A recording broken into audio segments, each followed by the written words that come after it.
Baby Toons Tiny। Subbaiah रंग बिरंगी मुर्गियों को एक तरफ एक टोकरी और दूसरी तरफ एक और टोकरी में रखता था। उन मुर्गियों को सारा गांव घुमाकर उन सबको बेचकर पैसे लेकर वो खुशी खुशी घर लौटता है। सुनो करके उसकी पत्नी सुब्बम्मा को पुकारता है सुब्बैया। हाँ जी, आप आ गए, सारे मुर्गियों को बेच दिया आपने, ऐसे कहती है सुब्बम्मा। अरे हाँ हाँ, दुगने दाम को बेच दिया मैंने, ऐसे खुशी में कहता है सुब्बैया।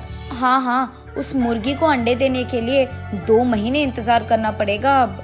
हाँ, बात तो सही है। उन सब मुर्गियों में से एक गुलाब रंग की मुर्गी को अपने हाथ में लेकर, हाँ, ये मुर्गी तो हर 2 महीनों में एक बार ही अंडे देता है। काश ये साल भर हर महीने ऐसे अंडे देता, हम इससे बहुत ज्यादा पैसे कमा लेते। ये कहकर उस मुर्गी को वही जमीन पे छोड़ देता है सुब्बैया। चलो छोड़ो जी, इसी मुर्गे के वजह से तो हम कुछ तो भी कमा पा रहे हैं, अब उसी से काम चलाना होगा।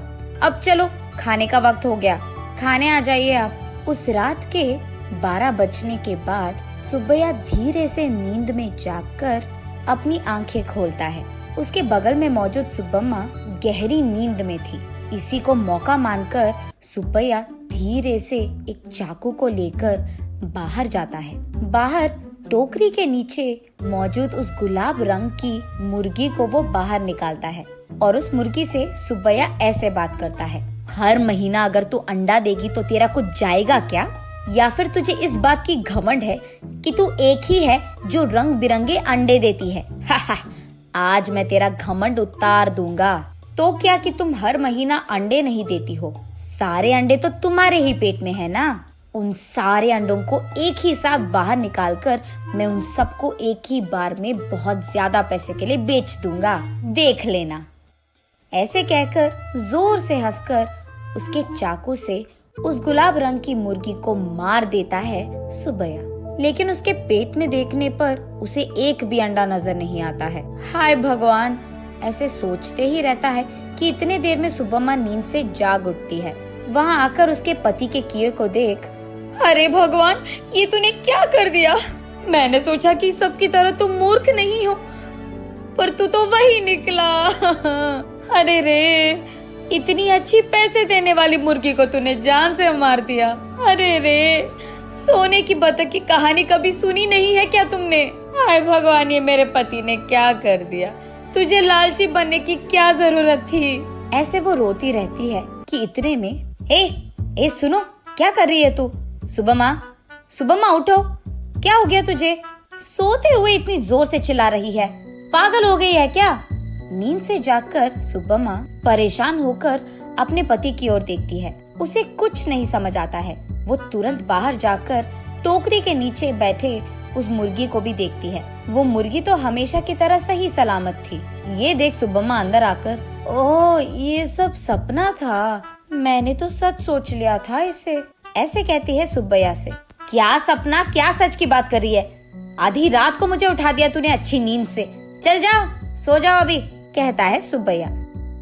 अरे जाइए ना आप भी, मुझे तो बुरा सपना आया कि आपने उस मुर्गी को जान से मार दिया, क्योंकि आप लालची बनकर उसके पेट में मौजूद अंडों को निकालना चाहते हैं। मैं कितनी घबरा गई पता है आपको? मुझे क्या पता था कि वो सपना है, मैंने तो आपको बहुत डांट लिया, ऐसे कहती है। हाँ हाँ, ठीक है ठीक है, वैसे मैं उस मुर्गी को क्यों मार डालूंगा, मैं क्या पागल हूँ? वैसे मुझे तो हमारा अतीत बहुत अच्छी तरह से याद है। आज अगर हमें चैन की नींद मिल रही है तो वो उस गुलाब रंग की मुर्गी के वजह से ही है, उसको मैं क्यों मार डालूंगा? चलो सो जाओ अभी, तुम और तुम्हारे सपने, ऐसे कहकर सुब्बैया सो जाता है। लेकिन सुब्बम्मा वही बैठकर अतीत में चले जाती है। एक समय में सुब्बम्मा और सुब्बैया दोनों मुर्गियों का व्यापार करते थे। सुब्बम्मा कुछ मुर्गियों को अपने घर के पास ही रखती थी। उनको खाना देना, उनके अंडों को इकट्ठा करना और उन अंडों को अगल बगल वालों में बेच देना, बड़े हुए मुर्गियों को बिकाव के लिए रख देना और उन मुर्गियों को सुब्बैया का इधर उधर जाकर बेच देना, यही होता था। लेकिन मुर्गियां हर रोज नहीं बिकती थी, कभी कभार तो 10-15 दिनों में एक ही मुर्गी बिकता था। इसी कारण सारा गांव घूम घूम कर थक कर घर आता था सुब्बैया। कभी कभार तो उन मुर्गियों को दाना डालने के लिए भी सुब्बैया और सुब्बम्मा के पास पैसे नहीं थे।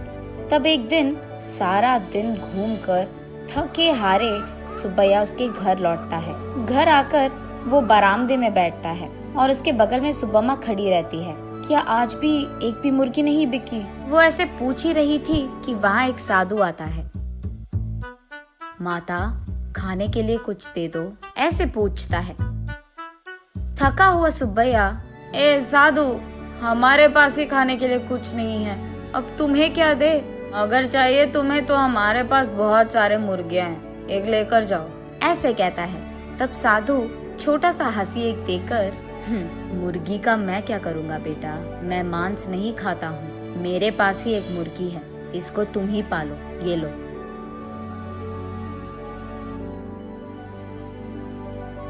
ये कहकर उनके हाथ में मौजूद एक गुलाब रंग की मुर्गी को उसके हाथ में देता है। मुड़कर देखने से पहले ही वो साधु वहाँ से गायब हो जाता है। सुब्बैया तब उस गुलाब रंग की मुर्गी को देख, इस तरह की मुर्गियाँ भी मौजूद है क्या?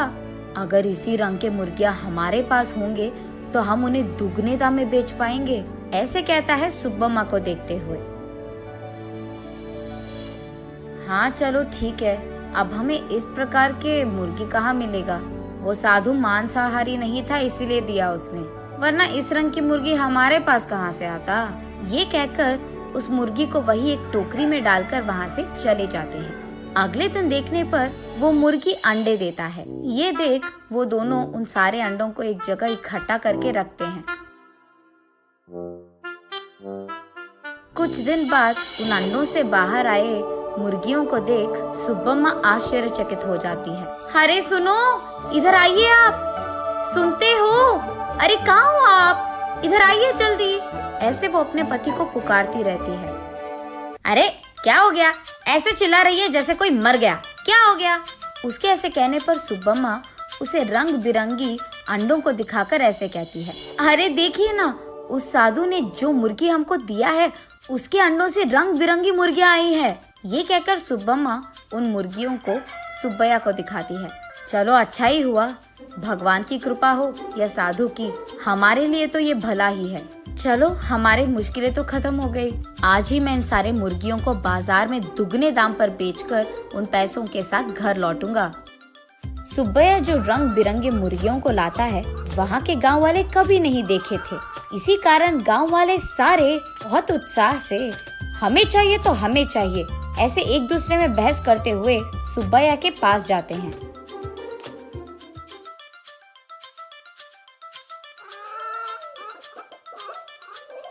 ऐसे वो मुर्गी 1 महीने में सारे दिन अंडे देकर, फिर 2 महीने बिना अंडों के, फिर उसके बाद 1 और महीना सारे दिन